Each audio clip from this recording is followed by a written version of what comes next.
Good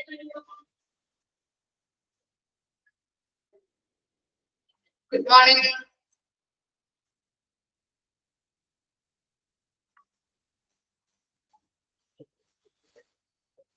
Okay. നമ്മളിപ്പോ കഴിഞ്ഞ ക്ലാസ്സിൽ എടുത്തുകൊണ്ടിരുന്നത് ഇതായിരുന്നു how to improve operation management. അതിലെ 5th പോയിന്റ് വരെ നമ്മൾ എടുത്ത് നിർത്തിയല്ലേ. ഓക്കെ, ഇനി നെക്സ്റ്റ് എടുക്കാൻ പോകുന്നത് ഇതായിരുന്നു expected habits in hospitals. ഹോസ്പിറ്റലില് തടസ്സങ്ങൾ ഏതൊക്കെയാണ് എക്സ്പെക്ട് ചെയ്യുന്ന തടസ്സങ്ങള്. ഹാബിറ്റ്സ് എന്ന് പറഞ്ഞാല് തടസ്സങ്ങൾ കേട്ടോ. അങ്ങനെ തടസ്സങ്ങൾ എന്തൊക്കെയാണെന്നാണ് ചെറിയൊരു പാരഗ്രാഫിൽ കൊടുത്തിരിക്കുന്നത്. നോക്കാം.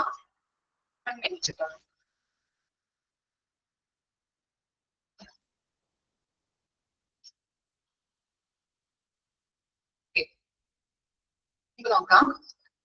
Despite the implementation of the National Rural Health Mission, National Rural, underline cheyato, National Rural Health Mission, over a period of 9 years since 2005, the public health system in the country continues to face formidable challenges. Okay, എന്താണ് പറയുന്നത്? 2005 national rural health mission establish ചെയ്തത്. Okay, implement. Okay, എന്താ പറയുന്നത്? National rural health mission വന്നിരിക്കുന്നത് 2005. Underline ചെയ്യാം. ഇയറും ഒന്ന് underline ചെയ്ത് വെക്കാം. 2005 നാഷണൽ റൂറൽ ഹെൽത്ത് മിഷൻ വന്നിരിക്കുന്നത്. ഇനി എന്താണ് പറയുന്നത്? Public health system in the country continue to face the formidable എന്ന് പറഞ്ഞാല് ബുദ്ധിമുട്ട് ചലഞ്ചസ്. അപ്പൊ എന്താണ്? പബ്ലിക് ഹെൽത്ത് കെയർ സിസ്റ്റത്തില് നിലവിലുള്ള പ്രോബ്ലംസിന്റെ, ഓക്കെ, പബ്ലിക് ഹെൽത്ത് കെയർ സിസ്റ്റത്തില് കുറെ അധികം ഹോസ്പിറ്റൽസ് ഉണ്ടാകുന്നുണ്ട്. അതൊക്കെ എന്താണ്? കുറെ അധികം ചലഞ്ചസ്, പ്രോബ്ലംസുകൾ അല്ലെങ്കിൽ എന്താണ് ബുദ്ധിമുട്ടുകള് ഫേസ് ചെയ്യുന്നുണ്ട്. മനസ്സിലായോ? അപ്പോ പറയുന്നത് ആ ഫസ്റ്റ് സെന്റൻസിൽ പറയുന്നത് നാഷണൽ റൂറൽ ഹെൽത്ത് മിഷൻ വന്നിരിക്കുന്നത് 2005. അതിൽ പറയുന്നത് എന്താണ്? പബ്ലിക് സെക്ടർ ഹെൽത്ത് കെയർ സിസ്റ്റത്തില് കുറെ അധികം കൺട്രീസ്, ആ ഹെൽത്ത് കെയർ സിസ്റ്റത്തില് കുറെ അധികം കൺട്രീസ് കുറെ അധികം ബുദ്ധിമുട്ടുകള് ഫേസ് ചെയ്യുന്നുണ്ട്. In the context of plans for rolling out universal health care in the country, this paper analyzes the social, economic, and political urgings in the major challenges facing the public hospital in India. ഇവിടെ പറയുന്നത് എന്താണ്? Public ഹോസ്പിറ്റലില് നിലവില് നമ്മൾ പറഞ്ഞല്ലോ കുറെ പ്രോബ്ലംസുകൾ public sector സർവീസിൽ കുറെ പ്രോബ്ലംസ് ഫേസ് ചെയ്യുന്നുണ്ടെന്ന്. അതിന്റെ റൂട്ട്, ഫോർമിഡബിൾ എന്ന് പറഞ്ഞാല് ബുദ്ധിമുട്ട്, അതിന്റെ റൂട്ട് എവിടെ നിന്നാണെന്നാണ് പറയുന്നത്? Universal health care in country. This paper analyzed the social, economic, and political origins of the major challenges facing public hospitals in India. ആ സെന്റൻസിൽ പറയുന്നത് നമ്മൾ പറഞ്ഞു പബ്ലിക് സെക്ടറില് കുറെ അധികം ഹോസ്പിറ്റൽസ് അല്ലെ, പബ്ലിക് സെക്ടർ ഹെൽത്ത് കെയർ സർവീസില് കുറെ അധികം കൺട്രീസ് കുറെ അധികം ബുദ്ധിമുട്ടുകള് ഫേസ് ചെയ്യുന്നുണ്ടായിരുന്നു. ആ ഫേസ് ചെയ്യുന്നതിന്റെ ആ റൂട്ട് എവിടെ നിന്നാണ്? ആ പ്രോബ്ലംസ് ഉണ്ടാകുന്നതിന്റെ റൂട്ട് എവിടെ നിന്നാണെന്നാണ് പറയുന്നത്? പണ്ടുള്ള ഭരണകർത്താക്കള്, റൂളിംഗ് എന്ന് പറഞ്ഞാൽ എന്താണ്? പണ്ടുള്ള ഭരണകർത്താക്കള് മുന്നോട്ട് വെച്ച ഹെൽത്ത് സിസ്റ്റങ്ങളുടെ മാതൃകകളാണ്. അങ്ങനെയുള്ള ആ മാതൃകയാണ് ഇപ്പോഴും തുടർന്നു കൊണ്ടുവരുന്നത്. പണ്ട് ഫോളോ ചെയ്തിരുന്ന സിസ്റ്റം തന്നെയാണ് ഇപ്പോഴും ഫോളോ ചെയ്യുന്നത്. ആ പണ്ടുള്ള ഭരണകർത്താക്കള് മുന്നോട്ട് വെച്ച മാതൃക തന്നെയാണ് ഇപ്പോഴും ഹെൽത്ത് കെയർ സിസ്റ്റത്തിൽ ഫോളോ ചെയ്യുന്നത്. അതുകൊണ്ടാണ് പല കൺട്രീസിലും എന്ത് ബുദ്ധിമുട്ടുകള് അനുഭവിക്കുന്നത്. ഓക്കെ, ഇനി എന്താ പറയുന്നത്, അപ്പോ ഇങ്ങനെയുള്ള ഈ മാതൃക ഇപ്പോഴും എന്ത് ചെയ്യുന്നുണ്ട്, ഇവര് ഫോളോ ചെയ്യുന്നുണ്ട്. അതുകൊണ്ട് തന്നെയാണ് നിലവിൽ ഇപ്പോഴുള്ള എന്താണ് ബുദ്ധിമുട്ടുകളും അവർ ഫേസ് ചെയ്യുന്നത്. അങ്ങനെയുള്ള മാതൃകകൾ പിന്തുടർന്ന് പോകുന്നത് കൊണ്ട്. ഇനി എന്താ പറയുന്നത്, the view taken there in the hearts, the classes nature of the ruling classes in the country and the development paradigm pursued by the as being at the root of the present problem being faced by public hospitals. The suggested solutions are in tone with these realities. എന്താണ് ഇതിനുള്ള solution? ഇങ്ങനെയുള്ള കുറേയധികം problems അവർ face ചെയ്യുന്നുണ്ടല്ലോ, അതിന്റെ ഒരു solution എന്ന് പറഞ്ഞു കഴിഞ്ഞാൽ എന്താണ്, നിലവിലുള്ള റിയാലിറ്റിക്ക് അനുസരിച്ചുള്ള സൊല്യൂഷൻ വേണം മുന്നോട്ട് വെക്കാനായിട്ട്. ഓക്കെ, നിലവിൽ കൊടുക്കുന്ന ഒരു റിയാലിറ്റി ഇപ്പോഴും എന്താണ്, പണ്ട് കാലങ്ങളിലുള്ള മാതൃകകളാണ് ഫോളോ ചെയ്യുന്നത് അല്ലെ.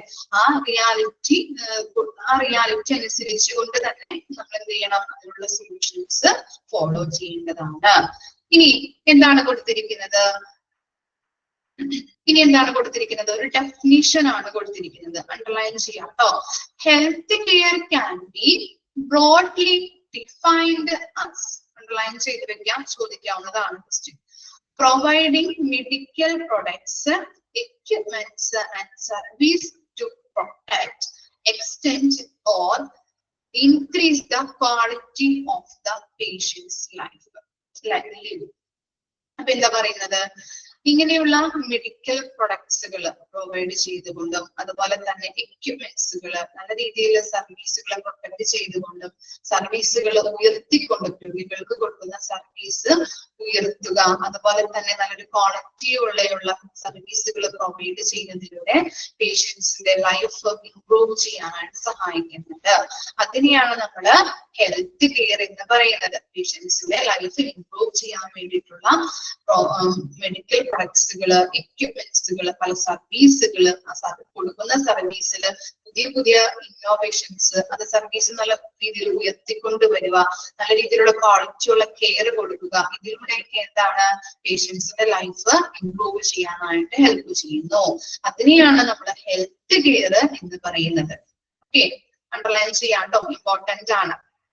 Increasingly, the industry encompasses the network of expertise, interrelated providers with different areas, all coordinated with varying degrees to keep us healthy. The global industry, okay, increasingly the industry encompasses the network of expertise, interrelated providers with different areas or coordinate to varying degrees to keep us healthy. അപ്പൊ എന്താണ്, നമ്മുടെ health care സിസ്റ്റത്തില് പല health care എക്സ്പേർട്ടുകളുണ്ട് അല്ലെ, അതുപോലെ തന്നെ health care പ്രൊവൈഡേഴ്സുകളുണ്ട്. അപ്പൊ ഇവരെല്ലാവരും കൂടി ചേർന്നുകൊണ്ട് അവിടുത്തെ എല്ലാ പ്രവർത്തനങ്ങളും കോർഡിനേറ്റ് ചെയ്ത് എന്താണ്, പേഷ്യൻസിന് ഒരു ഹെൽത്തി ആയിട്ട് നമ്മള് ഒരു സർവീസ് നമ്മൾ പ്രൊവൈഡ് ചെയ്യണം. മനസ്സിലായോ? ആരൊക്കെ കൂടി ചേർന്നുകൊണ്ടാണ്, അവിടെയുള്ള പല എക്സ്പേർട്ടുകൾ ഉണ്ടാവും, അതുപോലെ തന്നെ എന്താണ്, ഹെൽത്ത് കെയർ പ്രൊവൈഡേഴ്സുകൾ, ഇവരെല്ലാം ഒരുമിച്ച് കൂടി ചേർന്ന് ആ ഹോസ്പിറ്റലിലുള്ള എല്ലാ പ്രവർത്തനങ്ങളും ഒരുമിച്ച് നിന്ന് കോർഡിനേറ്റ് ചെയ്തുകൊണ്ട് പേഷ്യൻസിന് അങ്ങനെയുള്ള കാര്യങ്ങളെല്ലാം ഒരുമിച്ച് നടത്തിക്കൊണ്ട് പേഷ്യൻസിനെ ഒരു ഹെൽത്തി ആയിട്ട് നമ്മൾ എന്ത് ചെയ്യുന്നുണ്ട്, ഇരുത്തുന്നുണ്ട് അല്ലെ. ഹെൽത്തി ആയിട്ടുള്ള ഒരു സർവീസ് ആണ് അവിടെ പ്രൊവൈഡ് ചെയ്യുന്നത്. ഇനി the global industry classification started, underline ചെയ്തേ, GICS, expand എന്ന് ചോദിച്ചു കഴിഞ്ഞിട്ടുണ്ടെങ്കിൽ എഴുതേണ്ടതാണ്. ഗ്ലോബൽ ഇൻഡസ്ട്രി ക്ലാസിഫിക്കേഷൻ സ്റ്റാൻഡേർഡ്, ഒരു സ്റ്റാൻഡേർഡ് ആണ്. Break the space into two broad subgroups. അപ്പൊ എന്താണ് GICS എന്ന് പറഞ്ഞാല്, ഒന്ന് ജസ്റ്റ് ഒന്ന് എഴുതി വെക്കാം കേട്ടോ. It is a ഞാൻ പറഞ്ഞു തരാം, നിങ്ങൾ ജസ്റ്റ് ഒന്ന് അവിടെ തന്നെ ഒന്ന് എഴുതി വെച്ചാൽ മതി. ജസ്റ്റ് ഒരു സെന്റൻസ് ഉള്ളൂ കേട്ടോ, എഴുതി വെക്കാം. It is A widely used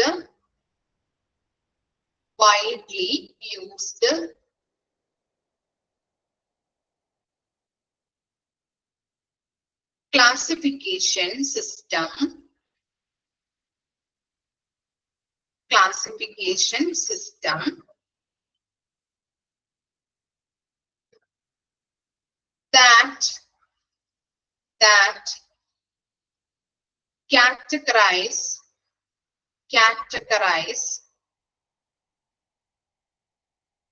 that categorize companies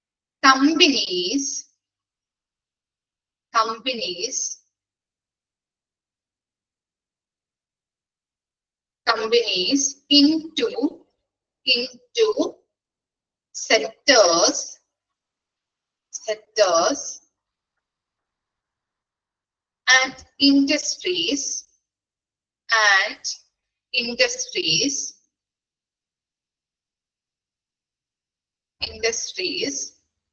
based on their business activities.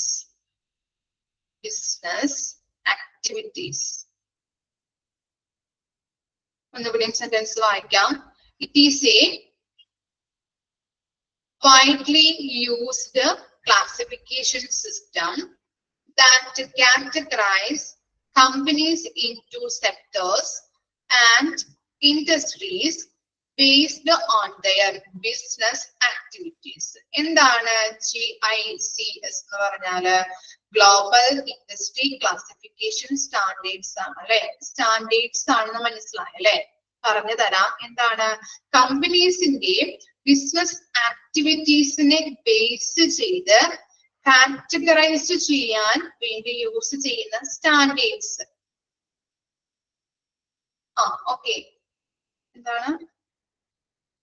അല്ല, ഇൻ ടു എന്ന് പറഞ്ഞാല് TO INTO into.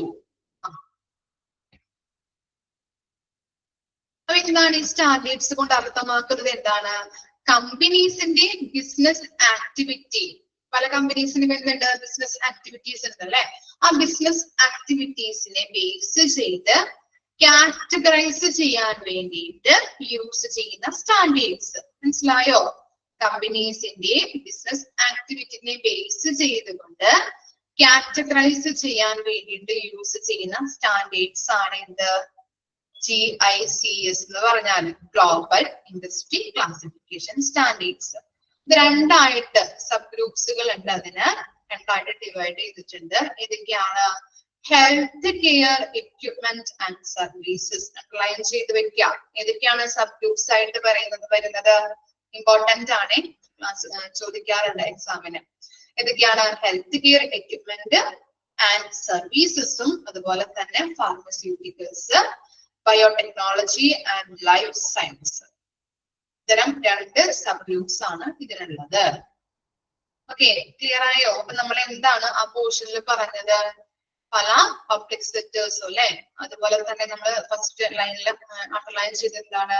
National rural health mission വന്നത് 2005-ലാണ്. അവിടെ എന്താണ്?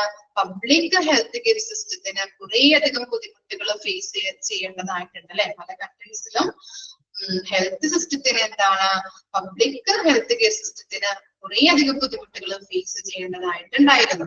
ഇനി എന്തുകൊണ്ടാണ് ഇങ്ങനെയുള്ള ബുദ്ധിമുട്ടുകൾ ഫേസ് ചെയ്യുന്നത്? ഇതാണ് അതിന്റെ റൂട്ട് എവിടെ നിന്നായിരുന്നു? ഇങ്ങനെയുള്ള പണ്ടുള്ള ഭരണകർത്താക്കള് എന്താണ് മുന്നോട്ട് വെച്ച ഹെൽത്ത് കെയർ സിസ്റ്റത്തിന്റെ മാതൃകകളാണ് ഇപ്പോഴും ഫോളോ ചെയ്യുന്നത്. അതുകൊണ്ടാണ് ഇങ്ങനെയുള്ള ബുദ്ധിമുട്ടുകൾ ഇപ്പോഴും അനുഭവപ്പെടുന്നത്. ഓക്കെ, അതുപോലെ തന്നെ എന്താ പറയുന്നത്? ഇങ്ങനെ ഇതില് നമ്മളൊരു സൊല്യൂഷൻ എന്ന് പറഞ്ഞിട്ടുണ്ടെങ്കിൽ ഇതിനുള്ള സൊല്യൂഷൻ എന്ന് പറഞ്ഞാൽ എന്താണ്? നിലവിലുള്ള റിയാലിറ്റിക്ക് അനുസരിച്ച് കൊണ്ടുള്ള ഒരു സൊല്യൂഷൻ വേണം മുന്നോട്ട് കൊണ്ടുവരാനായിട്ട്. അതുപോലെ തന്നെ ഡെഫിനിഷൻ ഇമ്പോർട്ടന്റ് ആണ്, അണ്ടർലൈൻ ചെയ്തു വെക്കാം. അതുപോലെ rural national rural health mission വന്നത് 2005 അണ്ടർലൈൻ ചെയ്യാം. ഡെഫിനിഷൻ അണ്ടർലൈൻ ചെയ്ത് വെക്കാം. ഡെഫിനിഷൻ എന്ന് പറഞ്ഞാൽ എന്താണ്? ഡെഫിനിഷൻ എന്തായിരുന്നു? ഡെഫിനിഷൻ എന്ന് നമ്മൾ പറഞ്ഞത് എന്തായിരുന്നു? Health care can B broadly defined as a providing medical products, equipments, services to protect, extend, increasing the quality of patient life. എന്താ പറയുന്നത്? പേഷ്യൻസിന്റെ നല്ല ഗുണനിലവാരത്തോടു കൂടി അവരുടെ ജീവിത നിലവാരം ഉയർത്താൻ വേണ്ടിയിട്ട് എന്ത് ചെയ്യുന്നുണ്ട്? മെഡിക്കൽ പ്രൊഡക്ട്സുകള്, എക്യുപ്മെന്റ്സുകള്, പല പ്രൊട്ടക്റ്റീവ് സർവീസുകള്, അവിടെ കൊടുക്കുന്ന സർവീസ് വിപുലീകരിക്കല്, അതുപോലെ തന്നെ ക്വാളിറ്റിയുള്ള സർവീസുകൾ നമ്മൾ പ്രൊവൈഡ് ചെയ്യുന്നതിലൂടെ പേഷ്യൻസിന്റെ ലൈഫ് ഉയർത്തിക്കൊണ്ടുവരാൻ സഹായിക്കുന്നുണ്ട്. അതിനെയാണ് ഹെൽത്ത് കെയർ എന്ന് പറയുന്നത്. ഇനി എന്താ പറഞ്ഞത്? ഇമ്പോർട്ടന്റ് ആണ്. നെക്സ്റ്റ് ഇമ്പോർട്ടന്റ് ആണ് GICS, global industry classification standards. എന്താ പറഞ്ഞത്? കമ്പനീസിന്റെ ബിസിനസ് ആക്ടിവിറ്റിനെ ബേസ് ചെയ്ത് കാറ്റഗറൈസ് ചെയ്യാൻ വേണ്ടിയിട്ട് യൂസ് ചെയ്യുന്ന സ്റ്റാൻഡേർഡ്സ് ആണ് GICS. രണ്ട് സബ് ഗ്രൂപ്പുകൾ ഉണ്ട് അതിന്. ഏതൊക്കെയാണ്? Health care equipment service and സർവീസസും, pharmaceutical, biotechnology and life science. Okay, underline ചെയ്ത് വെച്ചോ. ഇത്തരം കാര്യങ്ങൾ ഇമ്പോർട്ടന്റ് ആണ് കേട്ടോ. 3 കാര്യങ്ങളാണ് നമ്മൾ സ്ട്രെസ് കൊടുത്ത് ഈ പാരഗ്രാഫിൽ പഠിക്കേണ്ടത്. ഇനി നമുക്ക് നോക്കാം കറണ്ട് ഇഷ്യൂസ്, ഇപ്പോൾ ഉള്ള ഇഷ്യൂസും അതുപോലെ തന്നെ കൺസേൺ. കൺസേൺ എന്ന് പറഞ്ഞാൽ എന്താണ്? ആശങ്ക. ഓക്കെ, കറണ്ട് ഇഷ്യൂസും ആൻഡ് കൺസേൺസും, ആശങ്കയും എന്തൊക്കെയാണെന്ന് നോക്കിയേ. In order to meet growing demands for health services with improved access, cost control and increased productivity, it will be necessary to reorder the current system of providing these services. അപ്പൊ എന്തൊക്കെയാണ് പറയുന്നത്? ആ പാരഗ്രാഫിൽ എന്താ പറഞ്ഞത്? In order to meet growing demand for health services, അല്ലെ? നമ്മള് ഇപ്പോ വർദ്ധിച്ചു വരുന്ന ഹെൽത്ത് സർവീസസില് ഇപ്പൊ എന്താണ്? നല്ല രീതിയിൽ ഹെൽത്ത് കെയർ സർവീസില് നമ്മൾ ഇപ്പോൾ കുറേയധികം ഡിമാൻഡുകൾ വർദ്ധിച്ചു വരുന്നുണ്ട്, അല്ലെ? ആവശ്യങ്ങൾ വർദ്ധിച്ചു. എന്താ പറഞ്ഞത്? ഞാൻ പറഞ്ഞു തുടങ്ങിയിട്ടുള്ളൂ കേട്ടോ, പറഞ്ഞു തുടങ്ങിയിട്ടുള്ളൂ. കറണ്ട് ഇഷ്യൂസ് ആൻഡ് കൺസേൺസ്, അതാണോ പറയേണ്ടത്?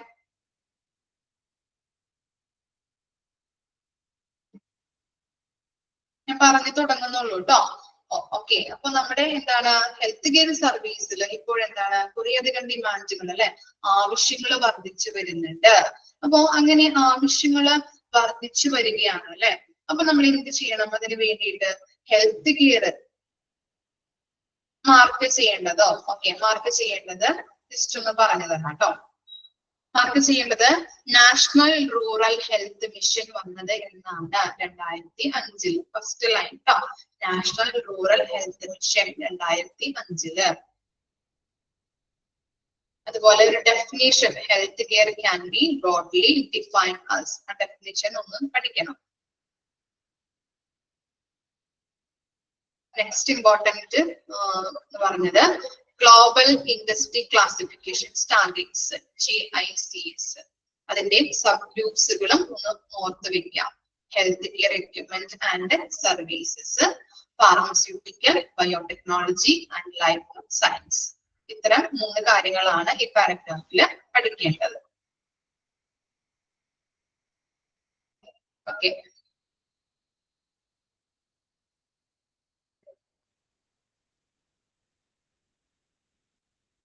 ഓക്കെ. അപ്പൊ എന്താണ് നമ്മൾ പറഞ്ഞത്? നമ്മൾ പറഞ്ഞു ഇപ്പൊ ഹെൽത്ത് കെയർ സർവീസിൽ എന്താണ് കുറേയധികം ഡിമാൻഡുകൾ, അല്ലെ? ആവശ്യങ്ങൾ വർദ്ധിച്ചു വരുന്നുണ്ട്. അപ്പൊ നമ്മൾ എന്ത് ചെയ്യണം? അതിന് വേണ്ടതായിട്ടുള്ള ഹെൽത്ത് കെയർ സർവീസ് നമ്മൾക്ക് ആക്സസ് ചെയ്യാനായിട്ട്, ഹെൽത്ത് കെയർ സർവീസസ് വിത്ത് improve access, health care services access ചെയ്യാനായിട്ടും കോസ്റ്റ് കൺട്രോൾ ചെയ്യാനായിട്ടും ഇൻക്രീസ് പ്രൊഡക്ടിവിറ്റി ഇൻക്രീസ് ചെയ്യാനായിട്ടും നിലവിലുള്ള സർവീസിനെ എന്ത് ചെയ്യണം? നമ്മള് റീഓർഡർ ചെയ്യേണ്ടത് അത്യാവശ്യമാണ്. എങ്കിൽ മാത്രമാണ് നിലവിലുള്ള ഇഷ്യൂസ് നമുക്ക് മാറ്റാനായിട്ട് പറ്റുള്ളൂ. അപ്പോഴുള്ള ഇഷ്യൂസ് നമ്മൾക്ക് തരണം ചെയ്യാൻ വേണ്ടിയിട്ട് എന്ത് ചെയ്യണം? നല്ല രീതിയിൽ ഡാറ്റകൾ ആക്സസ് ചെയ്യാനായിട്ടും അതുപോലെ തന്നെ കോസ്റ്റ് കൺട്രോൾ ചെയ്യാനായിട്ടും പ്രൊഡക്ടിവിറ്റി ഇൻക്രീസ് ചെയ്യേണ്ടതും നമുക്ക് എന്താണ് അത്യാവശ്യമാണ് അല്ലെ? ഓക്കെ, അങ്ങനെ അത് ഇൻക്രീസ് ചെയ്യാനായിട്ടുള്ള കാര്യങ്ങൾ എന്ത് ചെയ്യണം? നമ്മള് നിലവിലുള്ള സർവീസിനെ റീഓർഡർ ചെയ്യേണ്ടത് അത്യാവശ്യമാണ്. അങ്ങനെ റീഓർഡർ ചെയ്താൽ മാത്രമാണ് നമുക്ക് നിലവിലുള്ള ഇഷ്യൂസിനെ മാറ്റാനായിട്ട് പറ്റുള്ളൂ. ഇനി എന്തൊക്കെ കാര്യങ്ങളാണ് എഫക്ട് ചെയ്യുന്നത്? ഓക്കെ, നിലവിലുള്ള ഇഷ്യൂസ് അതിലേക്ക് എഫക്ട് ചെയ്യുന്ന കാര്യങ്ങൾ നോക്കിയേ. ഓരോരോ പോയിന്റ്സുകളാക്കി കൊടുത്തിട്ടുണ്ട്. ഫസ്റ്റ് വൺ നോക്കിയേ. Health must remain high on the scale of social, political and economic priorities. എന്താ പറയുന്നത്? ഹെൽത്ത് കെയർ സർവീസ് എപ്പോഴും സോഷ്യൽ ആയിട്ടും അതുപോലെ പൊളിറ്റിക്കൽ ആയിട്ടും എക്കണോമിക് പ്രയോറിറ്റീസും ആയിട്ട് ഉയർത്തിക്കൊണ്ടുവരണം. സോഷ്യൽ പരമായിട്ടും അതുപോലെ പൊളിറ്റിക്കൽ ആയിട്ടും എക്കണോമിക് ആയിട്ടും പ്രയോറിറ്റി കൊടുത്തുകൊണ്ട് ഉയർത്തിക്കൊണ്ടുവരാം. ക്ലിയർ ആയോ? റീഓർഡർ ചെയ്യേണ്ട അല്ലെങ്കിൽ അത് റീഓർഡർ ചെയ്യേണ്ടത് അത്യാവശ്യമാണ് അല്ലെ? ഇതിനുള്ള ഇഷ്യൂസ് മാറാൻ വേണ്ടിയിട്ട്. അപ്പൊ അതിനുള്ള കാര്യങ്ങളാണ് കൊടുത്തിരിക്കുന്നത്. എന്താണ് പറയുന്നത്? ഹെൽത്ത് കെയർ സർവീസ് എന്ത് ചെയ്യണം? സോഷ്യൽ ആയിട്ടും പൊളിറ്റിക്കൽ ആയിട്ടും എക്കണോമിക് ആയിട്ടും പ്രയോറിറ്റി കൊടുത്തുകൊണ്ട് എന്താണ്? മുൻഗണന കൊടുത്തുകൊണ്ട്. പ്രയോറിറ്റി എന്ന് പറഞ്ഞാൽ മുൻഗണന കൊടുത്തുകൊണ്ട് ഉയർത്തിക്കൊണ്ടുവരിക. ഇനി എന്താണ്? New money alone will not guarantee either capacity or effectiveness of the current health system. ഇനി എന്താ പറയുന്നത്?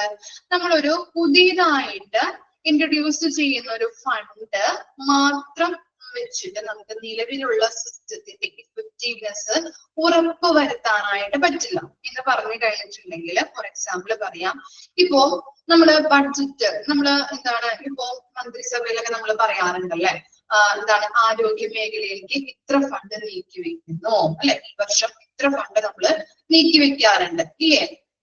അതുപോലെ തന്നെ ഇപ്പോ ഒരു വർഷം ആരോഗ്യ മേഖലയ്ക്ക് നീക്കി വെച്ചു, ഇനി രണ്ടാമത്തെ വർഷമാകുമ്പോ അത് ഒന്നും നീക്കി വെച്ചില്ല അല്ലെങ്കിൽ അതിന് കൊടുത്തില്ല എന്നുണ്ടെങ്കിൽ എന്താണ് വികസിപ്പിക്കാനോ അല്ലെങ്കിൽ എന്തെങ്കിലും ഇഷ്യൂസുകളൊക്കെ വരുമ്പോ അത് മാറ്റാനായിട്ട് നമുക്ക് പറ്റില്ല അല്ലെ? അതിനെന്ത് വേണം? ഫണ്ടുകൾ വേണം. അതുപോലെ തന്നെ ഇവിടെ ഉദ്ദേശിക്കുന്നത് കൺവീനിയൻസ് ആയിട്ട് ആ മേഖലകളിലേക്ക് നമ്മൾ ഫണ്ട് ഇൻവെസ്റ്റ് ചെയ്ത് കഴിഞ്ഞിട്ടുണ്ടെങ്കിൽ നമുക്ക് ഇഫക്റ്റീവ്നെസ് അല്ലെങ്കിൽ ഫലപ്രാപ്തി നമുക്ക് ഉയർത്തിക്കൊണ്ടുവരാനായിട്ട് പറ്റും. മനസ്സിലായോ?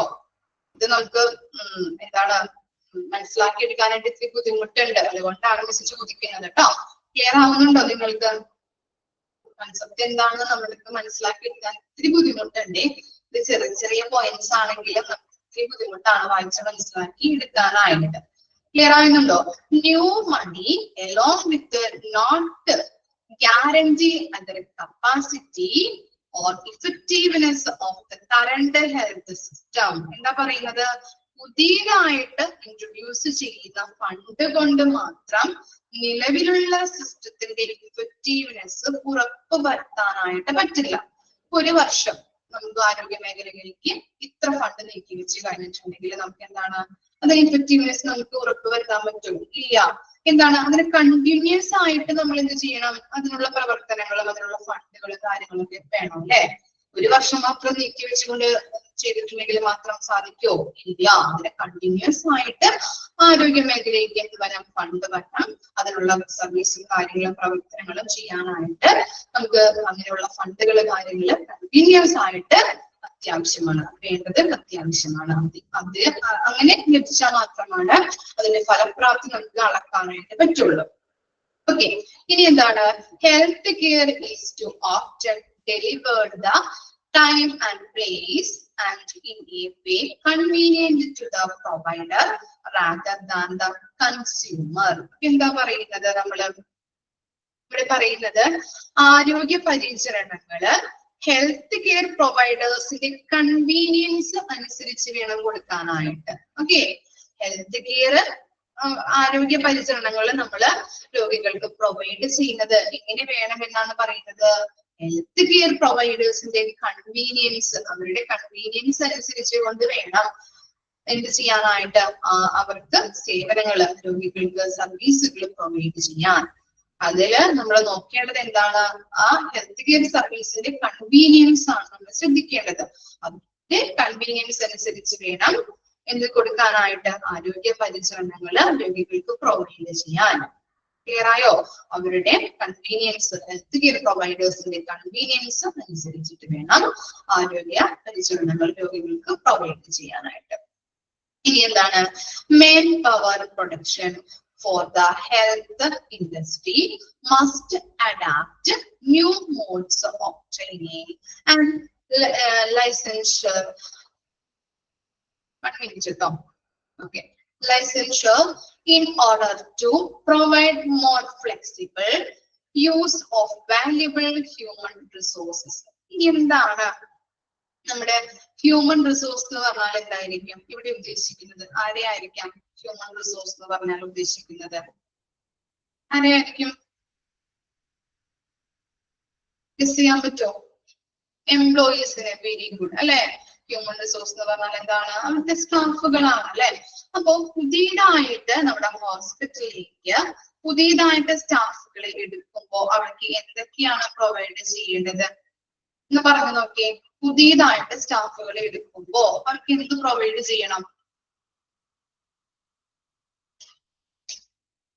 ട്രെയിനിങ് അല്ലെ? ട്രെയിനിങ് കൊടുക്കണം അല്ലെ? ട്രെയിനിങ്ങുകളും അതുപോലെ തന്നെ ലൈസൻസ്, അവരുടെ വർക്കില് അവർക്ക് ചെയ്യേണ്ടതായിട്ടുള്ള ലൈസൻസുകളും പ്രൊവൈഡ് ചെയ്യണം. എന്തിനു വേണ്ടിയിട്ടാണ് ഇങ്ങനെ ട്രെയിനിങ്ങുകളൊക്കെ കൊടുക്കുന്നത്? എന്തിനു വേണ്ടിയിട്ടാവാം ട്രെയിനിങ്ങുകള്, പ്രാക്ടീസുകളൊക്കെ കൊടുക്കുന്നത്? എന്തിനു വേണ്ടിയിട്ടാണ്? ഈസി ആയിട്ട് അവരുടെ വർക്ക് ചെയ്യാൻ അല്ലെ? അവരതില് പ്രാക്ടീസ്ഡ് ആയി കഴിഞ്ഞിട്ടുണ്ടെങ്കിൽ എന്താണ്? ഫ്ലെക്സിബിൾ ആവാനായിട്ടല്ലേ? വഴക്കം വരാനായിട്ട്, ഈസി ആയിട്ട് ചെയ്യാൻ പറ്റും അല്ലെ? സ്പീഡപ്പ് ആയിട്ട് ചെയ്യാൻ പറ്റും അല്ലെ? ഇഫക്റ്റീവ് ആയിട്ട് അല്ലെ? വർക്ക് ഫ്ലോ പോവാനായിട്ട്. Very good. അപ്പൊ അങ്ങനെയുള്ള കാര്യങ്ങള് നല്ല രീതിയിൽ നടക്കാൻ വേണ്ടിയിട്ടാണ് എന്ത് പറയുന്നത്? പുതിയതായിട്ട് നമ്മള് എംപ്ലോയീസിനെ സെലക്ട് ചെയ്യുമ്പോൾ അവർക്ക് പ്രത്യേകമായിട്ടുള്ള ട്രെയിനിങ്ങുകള്, ലൈസൻസുകളൊക്കെ ആയാലും കൊടുക്കാനായിട്ട്. പ്രത്യേകമായിട്ട് ട്രെയിനിങ് കൊടുത്തു കഴിഞ്ഞിട്ടുണ്ടെങ്കിൽ എന്താണ്? അവരുടെ വർക്ക് അവർക്ക് ഈസി ആയിട്ട് ചെയ്യാൻ പറ്റും, ഫ്ലെക്സിബിൾ ആക്കും, നല്ല രീതിയിൽ വർക്ക് ഫ്ലോ പോകാനായിട്ട് ഇടവരുന്നുണ്ട്. അതുപോലെ തന്നെ ആ റിസോഴ്സസുകൾ, വിഭവങ്ങളാണ് അല്ലെ? സ്റ്റാഫുകൾ എന്ന് പറഞ്ഞാല് അത് നല്ല രീതിയിൽ യൂട്ടിലൈസ് ചെയ്യാനായിട്ട് ഈ ട്രെയിനിങ് ഹെൽപ്പ് ചെയ്യുന്നുണ്ട്. ഇനി നെക്സ്റ്റ് പറയുന്നത് എന്താണ്? resources allocation should be managed centrally by area-wide and state comprehensive health planning agencies. ഇവിടെ നമ്മള് റിസോഴ്സുകൾ എന്ന് പറഞ്ഞാൽ ആരാണ്? ഹ്യൂമൻസ് ആണ് അല്ലെ? അവിടുത്തെ സ്റ്റാഫുകളാണ്. അവരെ നമ്മൾ അലോക്കേറ്റ് ചെയ്യുന്നത് ശരിയായ മേഖലയിലേക്കായിരിക്കണം. മനസ്സിലായോ? ഓരോ എംപ്ലോയീസിനെ നമ്മൾ അലോക്കേറ്റ് ചെയ്യുമ്പോൾ അത് കറക്റ്റ് ആയിട്ടുള്ള രീതിയിൽ കറക്റ്റ് ആയ മേഖലകളിലേക്കായിരിക്കണം നമ്മൾ അലോക്കേറ്റ് ചെയ്യേണ്ടത്. ഫോർ എക്സാമ്പിൾ പറയാം, എന്താണ്? അഡ്മിനിസ്ട്രേറ്റീവ് ഏരിയയിലേക്ക് ഉള്ള ആളുകളെ നമ്മൾ എന്താണ് അലോക്കേറ്റ് ചെയ്യുമ്പോൾ അതിനുള്ള സ്കില്ലുകളും നോളജും ഉള്ള ആളുകളെ വേണം സെലക്ട് ചെയ്യാനല്ലേ? അതുപോലെ തന്നെ ബില്ലിംഗ് ഏരിയയിലേക്കൊക്കെ സെലക്ട് ചെയ്യുമ്പോൾ എന്താണ്? അതിനനുസരിച്ചുള്ള നോളജും സ്കില്ലുള്ള ആളുകളെ വേണം. ഓക്കെ. അതുപോലെ ഇൻഷുറൻസ് അതിന്റെ ഓഫീസിലേക്ക്, ക്ലെയിമുമായിട്ടുള്ള ഡിപ്പാർട്ട്മെന്റ്, അതുമായിട്ട് ബന്ധപ്പെട്ട ആളുകളെ, അതുപോലെ തന്നെ എന്താണ്? അതുമായിട്ടുള്ള ക്വാളിഫിക്കേഷൻ ഉള്ള ആളുകളെ വേണം, അതുമായിട്ടുള്ള സ്കില്ലുകൾ, നോളജ് ഉള്ള ആളുകളെ വേണം ആ ഏരിയയിലോട്ട് സെലക്ട് ചെയ്യാനായിട്ട്. മനസ്സിലായോ? അപ്പൊ ഓരോ എംപ്ലോയീസിനെ നമ്മൾ ഓരോ വിഭവങ്ങളെയും അലോക്കേറ്റ് ചെയ്യുമ്പോൾ അതുമായിട്ട് റിലേറ്റ് ചെയ്യപ്പെട്ടതും അതുമായിട്ട് റിലേറ്റ് ചെയ്യപ്പെട്ട ആ ക്വാളിഫിക്കേഷൻ ഉള്ള ആളുകളെ, ക്വാളിഫിക്കേഷൻ നോക്കണം, അതുപോലെ അവരുടെ സ്കില്ല് നോക്കണം, അവരുടെ നോളജ് നോക്കിയിട്ട് വേണം ഓരോ മേഖലകളിലേക്ക് നമ്മൾ ചെയ്ത് കൊടുക്കാനായിട്ട്, അലോക്കേറ്റ് ചെയ്ത് കൊടുക്കാനായിട്ട്. Centrally wide area and state comprehensive health planning agencies, അങ്ങനെയുള്ള ഈ ഏജൻസീസുകൾ വഴിയായിട്ടാണ് ആളുകളെ നമ്മൾ അലോക്കേറ്റ് ചെയ്യുന്നത്. ഓക്കെ. ഇനി നെക്സ്റ്റ് പോയിന്റ് ആണ്, ലാസ്റ്റ് പോയിന്റ് ആണ്, the decision making process should empower the consumer more and be provided and greater range of choice among the alternative forms of health services.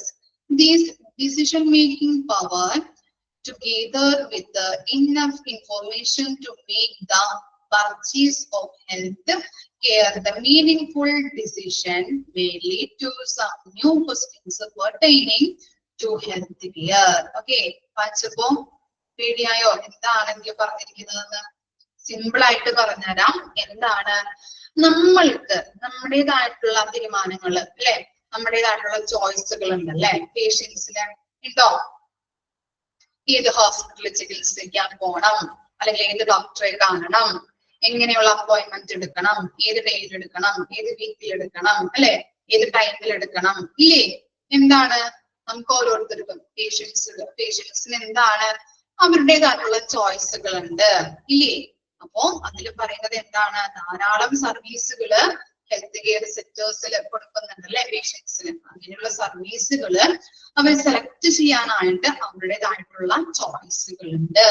ഏത് ഡോക്ടറെ കാണാനായിട്ട്, അപ്പോയിന്റ്മെന്റ് ഷെഡ്യൂൾ ചെയ്യാനായിട്ട് അല്ലെ, അങ്ങനെയുള്ള കാര്യങ്ങളൊക്കെ ചെയ്യാനായിട്ട് അവർക്ക് അവരുടേതായിട്ടുള്ള ചോയ്സുകൾ ഉണ്ട്. ആരുടെയും പ്രേരണയോ അല്ലെങ്കിൽ ആരും പറഞ്ഞിട്ടോ അല്ലല്ലേ അവര് ചെയ്യുന്നത്. അവർക്ക് ഇഷ്ടമനുസരിച്ച്, അവരുടെ ഇഷ്ടത്തിനനുസരിച്ച്, അവർക്ക് ഇഷ്ടമുള്ള ചോയ്സ് അനുസരിച്ചിട്ടാണ് ഓരോ കാര്യങ്ങളും ചെയ്യുന്നത്.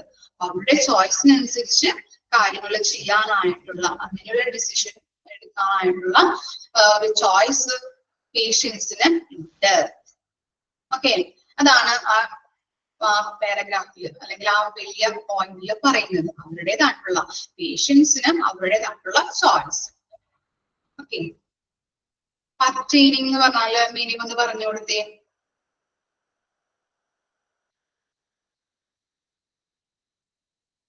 ഓക്കെ, അപ്പൊ എന്താണ് നമ്മൾ പറഞ്ഞത്? കറണ്ട് ഇഷ്യൂസ് ആൻഡ് കൺസേൺസിൽ എന്താണ് പറഞ്ഞത്? ആ പോയിന്റ്സുകളൊക്കെ ജസ്റ്റ് ഒന്ന് ഓർത്തിരിക്കാം കേട്ടോ.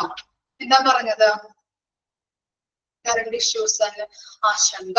കൺസേൺ എന്ന് പറഞ്ഞാല് ആശങ്ക. എന്താണ് അതിൽ പറഞ്ഞത്? നമ്മള് ഹെൽത്ത് കെയർ സർവീസിൽ ധാരാളം ഡിമാൻഡുകൾ വർദ്ധിച്ചു വരുന്നുണ്ട് അല്ലെ, ആവശ്യങ്ങൾ വർദ്ധിച്ചു വരുന്നുണ്ട്.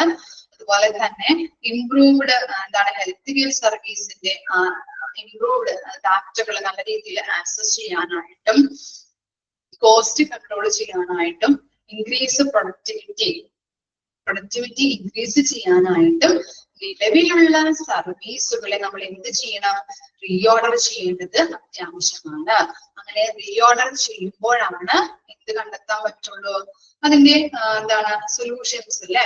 ഓക്കെ, നിലവിലുള്ള ഇഷ്യൂസ് നമുക്ക് മാറ്റാനായിട്ട്, അതിനുള്ള സൊല്യൂഷൻ ഒക്കെ കണ്ടെത്തി കഴിഞ്ഞാലേ ഇഷ്യൂസ് നമുക്ക് മാറ്റാനായിട്ട് പറ്റുള്ളൂ.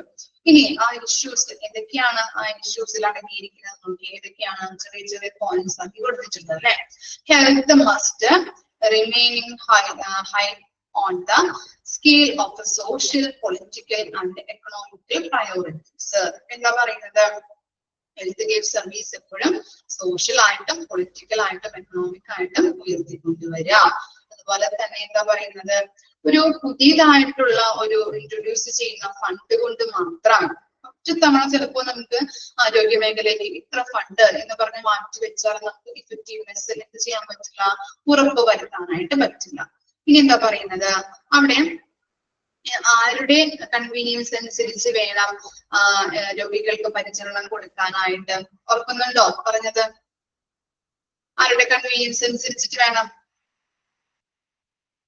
അതാണ് തേർഡ് പോയിന്റിൽ പറയുന്നത്. ആരുടെയാണ്?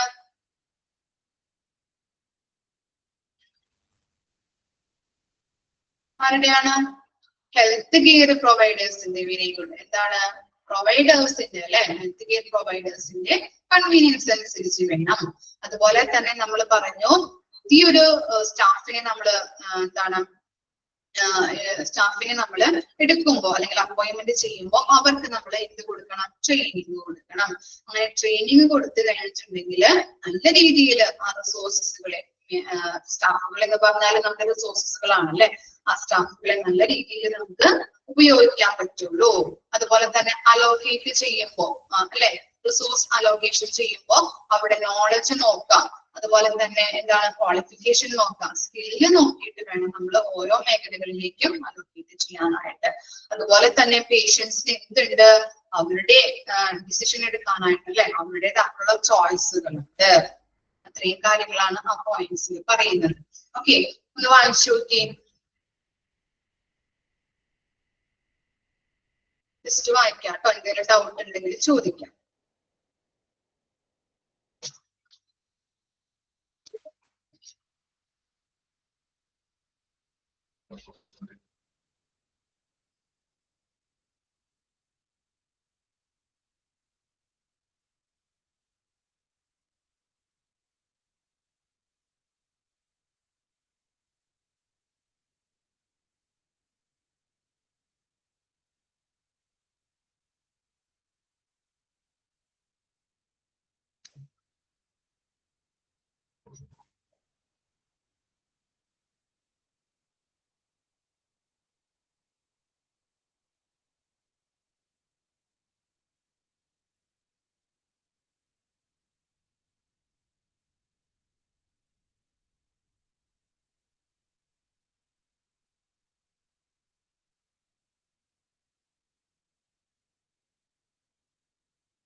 ഹലോ.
ക്ലിയർ ആയോ points?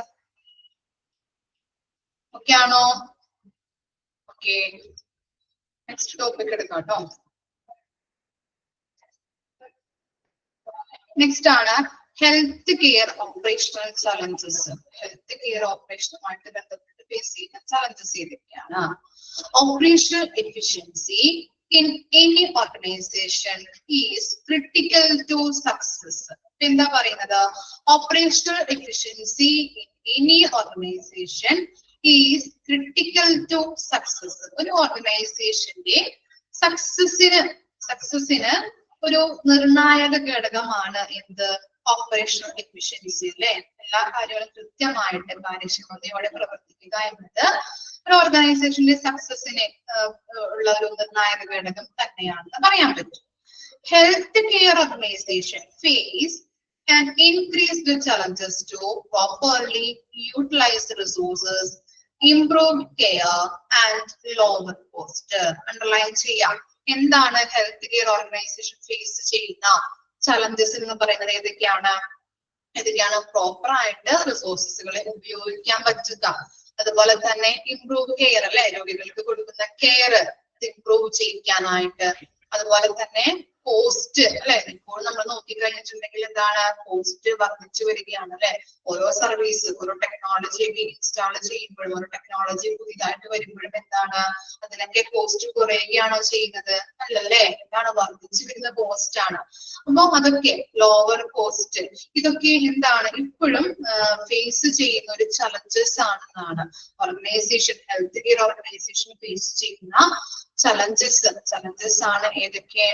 Properly utilized resources correct ആയിട്ട് യൂട്ടിലൈസ് ചെയ്യാൻ പറ്റണം അല്ലെ, അതൊരു കാരണമാണ്. അതുപോലെ തന്നെ ഇംപ്രൂവ് ചെയ്ത് രോഗികൾക്ക് നല്ല രീതിയിൽ പരിചരണം കൊടുക്കാൻ പറ്റുന്നത്, അതുപോലെ തന്നെ എന്താണ് ലോവർ കോസ്റ്റ് അല്ലെ, അതൊക്കെ ലോവർ കോസ്റ്റ് ആക്കുക എന്നുള്ളതൊക്കെ എന്താണ് ഇപ്പോഴും ഫേസ് ചെയ്യുന്ന ചലഞ്ചസ് ആണ്.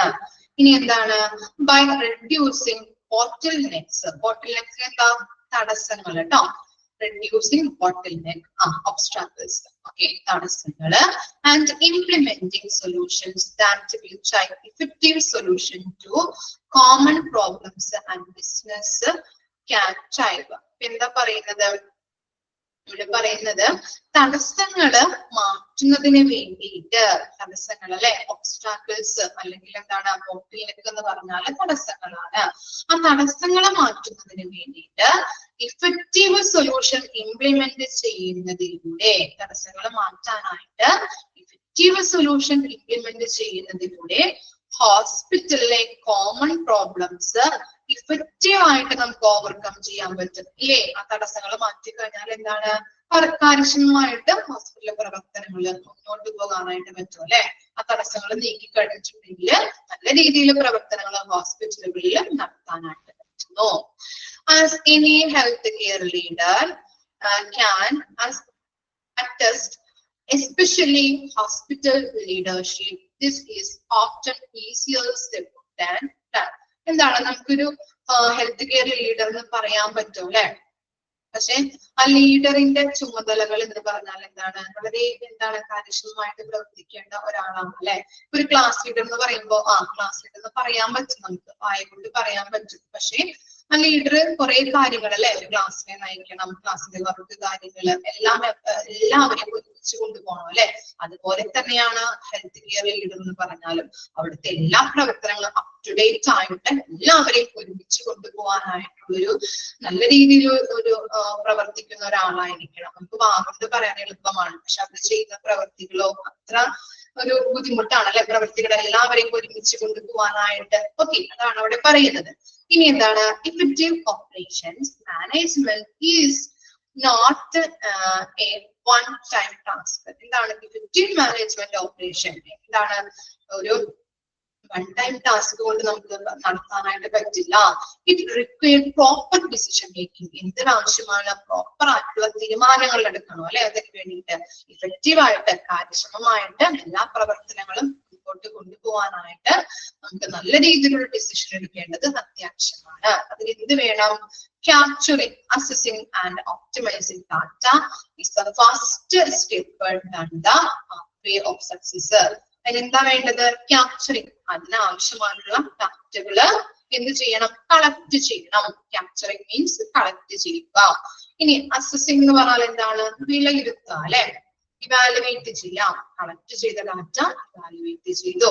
ഇനി ഒപ്റ്റിമൈസിംഗ് ഡാറ്റ, ഏറ്റവും നല്ല രീതിയിൽ ഡാറ്റനെ ഉപയോഗിക്കണം. അതാണ് ഇവര് പറയുന്ന സക്സസിലേക്കുള്ള ഫസ്റ്റ് സ്റ്റെപ്പ് ആയിട്ട് പറയുന്നത്. ക്ലിയർ ആയോ? അണ്ടർലൈൻ ചെയ്യാം. Capturing, assessing, optimizing data is the first step that the pathway of success. സക്സസിലേക്കുള്ള ഫസ്റ്റ് സ്റ്റെപ്പ് ആണ് ഇത്. 3 കാര്യങ്ങളാണ് പറയുന്നത്. ഡാറ്റ കളക്ട് ചെയ്യുന്നു, അത് ഇവാലുവേറ്റ് ചെയ്യുന്നു, അത് നല്ല രീതിയിൽ ഉപയോഗിക്കുക. If you are tasked with improving care, improving clinical operations and maximizing financial outcomes. ഇനി എന്താണ് ഡാറ്റ? ഇങ്ങനെയുള്ള ഡാറ്റകൾ നമ്മൾ യൂസ് ചെയ്തുകൊണ്ട് എന്തൊക്കെ ഇംപ്രൂവ് ചെയ്യാൻ പറ്റും? നല്ല രീതിയിൽ കെയർ ഇംപ്രൂവ് ചെയ്യാൻ പറ്റും അല്ലെ. അതുപോലെ തന്നെ ക്ലിനിക്കൽ ഓപ്പറേഷൻസ് ഇംപ്രൂവ് ചെയ്യാൻ പറ്റും. അതുപോലെ തന്നെ മാക്സിമൈസിങ് ഫിനാൻഷ്യൽ ഔട്ട്കംസ്, റവന്യൂ നമുക്ക് എന്ത് ചെയ്യാൻ പറ്റും? റവന്യൂ എന്ന് പറഞ്ഞാൽ എന്താണ്? എന്താ റവന്യൂ? പ്രോഫിറ്റ് അല്ലെ ആണോ? എന്താണ് റവന്യൂ? ഓക്കെ. അപ്പൊ നമുക്ക് നല്ല രീതിയിൽ റവന്യൂ, നമുക്ക് വരുമാനം നമുക്ക് എന്ത് ചെയ്യാൻ പറ്റും? ഉയർത്തിക്കൊണ്ടുവരാൻ പറ്റും. നല്ല രീതിയിലുള്ള ഡാറ്റ നമുക്ക് ഉപയോഗിക്കുന്നതിലൂടെ ഒപ്റ്റിമം നല്ല രീതിയിൽ അല്ലെ, ഒപ്റ്റിമൈസേഷൻ ഓഫ് ഡാറ്റ അല്ലെ, നല്ല രീതിയിൽ ഉപയോഗിക്കുന്നതിലൂടെ നമുക്ക് ഉയർത്തിക്കൊണ്ടുവരാം. എന്തൊക്കെയാണ്? കെയർ അല്ലെ, രോഗികൾക്ക് കൊടുക്കുന്ന പരിചരണം, അതുപോലെ തന്നെ ക്ലിനിക്കൽ ഓപ്പറേഷൻസ്, അവിടെയുള്ള സർവീസുകൾ, ക്ലിനിക്കൽ ആയിട്ടുള്ള ഓപ്പറേഷൻസുകൾ നല്ല രീതിയിൽ ഇംപ്രൂവ് ചെയ്യാൻ പറ്റും. റവന്യൂ ഉയർത്തിക്കൊണ്ടുവരാനായിട്ട് പറ്റും. ഓക്കെ, അതാണ് ആ പാരഗ്രാഫിൽ പറയുന്നത്. ക്ലിയർ ആണോ രണ്ട് പാരഗ്രാഫും? ഇനി നെക്സ്റ്റ് നോക്കാം. Rising overheads in health care R become key challenges in the industry as they are negatively impacting all those who are part of the ecosystem, be it the provider or the patient care are witnessing increasing emphasis. ഇവിടെ പറയുന്നത് rising overhead. എന്താണ് overhead എന്ന് പറഞ്ഞാല്? എന്താണ് overhead? Overhead എന്താണ്? Cost കേട്ടോ. Cost ആണ് overhead എന്ന് പറഞ്ഞാല്, കോസ്റ്റ്. അപ്പൊ എന്താണ് നമുക്കറിയാം, ഇപ്പോ ആരോഗ്യ മേഖലയില് കോസ്റ്റുകള്, പലതരത്തിലുള്ള കോസ്റ്റുകള് ഇൻക്രീസ് ചെയ്യുകയാണ് അല്ലെ, ഇൻക്രീസ് അല്ലെങ്കിൽ റൈസ് ചെയ്തുകൊണ്ടിരിക്കുകയാണ് അല്ലെ. പലതരത്തില് ആരോഗ്യ മേഖലകളില് ഓവർഹെഡ്സ് എന്ന് പറഞ്ഞാല് പലതരത്തിലുള്ള കോസ്റ്റുകള് ഇൻക്രീസ് ആയിക്കൊണ്ടിരിക്കുന്നു. അതെന്താണ് ഇപ്പോൾ ഫേസ് ചെയ്യുന്ന, ഹെൽത്ത് കെയർ ഇൻഡസ്ട്രി ഫേസ് ചെയ്യുന്ന ഒരു പ്രോബ്ലം ആണ് അല്ലെ. അതെന്തിനൊക്കെ എഫക്ട് ചെയ്യുന്നുണ്ട്? പേഷ്യൻസിനെയും ഹെൽത്ത് കെയർ പ്രൊവൈഡേഴ്സിനെയും. അപ്പൊ ഇവർ രണ്ടുപേരെയും ഒരുപോലെ എഫക്ട് ചെയ്യുന്ന ഒന്നാണ് ഇത് റൈസിംഗ് കോസ്റ്റ് എന്ന് പറയുന്നത്. ഇനി നോക്കാം ഏതൊക്കെ രീതിയിലാണ് എഫക്ട് ചെയ്യുന്നത് നോക്കിയേ. ഫസ്റ്റ് വൺ എന്താണ്? ട്രീറ്റ്മെന്റ് അപ്രോച്ച് ഇല്ലേ. ട്രീറ്റ്മെന്റിൽ എന്താണ്? കോസ്റ്റ് കുറവാണോ ചെയ്യുന്നത്? ഓരോ ട്രീറ്റ്മെന്റും ഇപ്പൊ നമ്മളിപ്പോ ഡോക്ടറെ കണ്ടു കഴിഞ്ഞിട്ടുണ്ടെങ്കിൽ എന്താണ്, മരുന്ന് വാങ്ങിക്കുമ്പോൾ തന്നെ ഡോക്ടറുടെ ഫീ, മരുന്ന് ഇതൊക്കെ ആകുമ്പോ ഒരു 2000 അല്ലെങ്കിൽ ഒരു 1000, കുറഞ്ഞതോ ഒരു 1000 രൂപ വരെ ആവുന്നുണ്ടല്ലേ. ആണോ? ട്രീറ്റ്മെന്റ് അല്ലെ. അതുപോലെ തന്നെ എന്താണ്?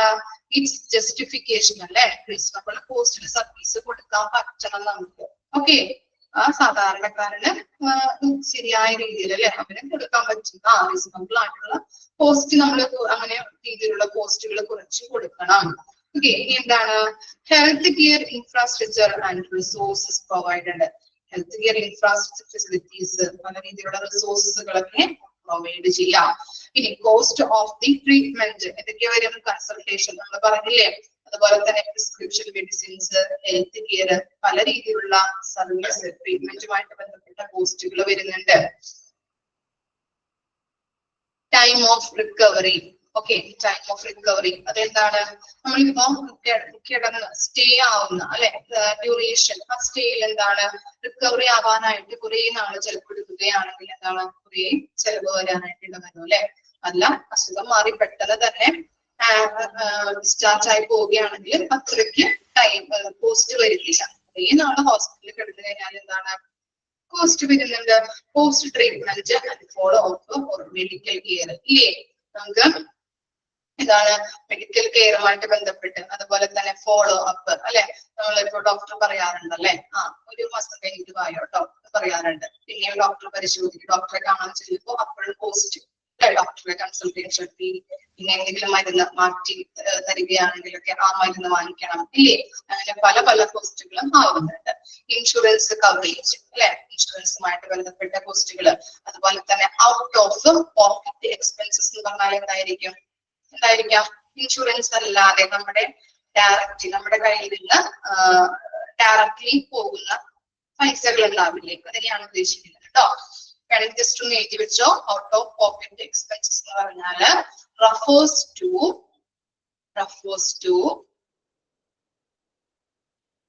health care cost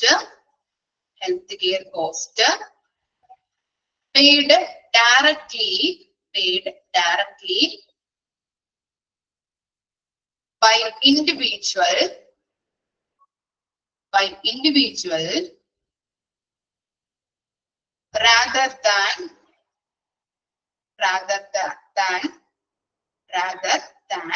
through insurance. എന്താണ് ഔട്ട് ഓഫ് പോക്കറ്റ് എക്സ്പെൻസസ് എന്ന് പറഞ്ഞാൽ? ഒന്നുകൂടി വായിക്കാം. refers to the health care cost paid directly by individual rather than through insurance. എന്ന് പറയുന്നത് നമ്മുടെ കയ്യിൽ നിന്ന് ഡയറക്റ്റ് ആയിട്ട് നമ്മൾ കൊടുക്കുന്ന പൈസ, അതിനെയാണ് ഔട്ട് ഓഫ് പോക്കറ്റ് എക്സ്പെൻസസ് എന്ന് പറയുന്നത്. ഇനി എന്താണ് claim settlement time and procedure, ഇതിനൊക്കെ എന്താണ് അവരെയും എഫക്ട് ചെയ്യുന്നത്. അപ്പൊ ഇത്തരം കാര്യങ്ങളാണ് വരുന്നത്. ഓക്കെ, ഇനി നെക്സ്റ്റ് പാരഗ്രാഫ് നോക്കാം. Last paragraph.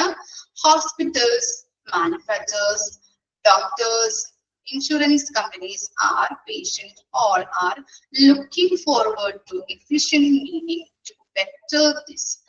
Each entity face different kinds of challenges, and although there have been significant achievements in allied research, the overhead or bottlenecks to do seem to reduce. On the currently, they are posing stiffer management difficulties than earlier.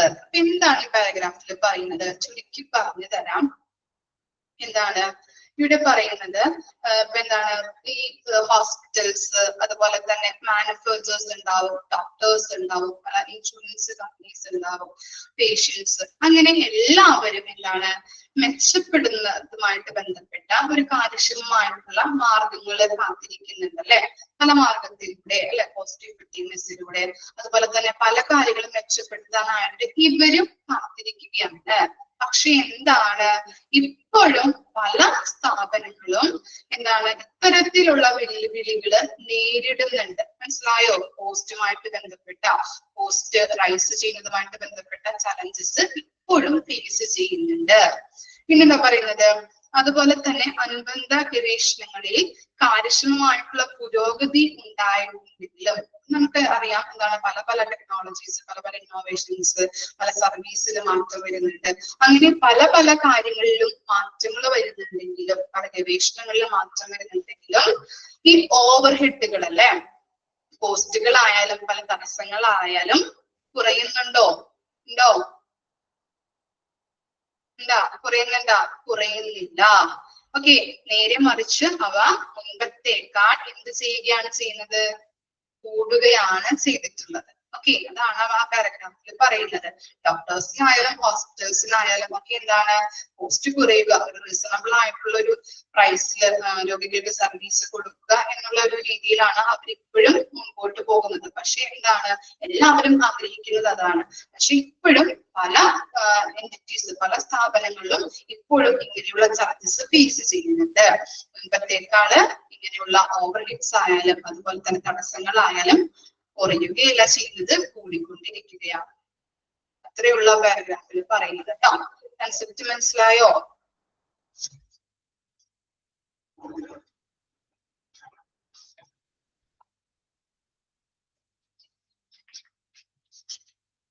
Clear ആണോ?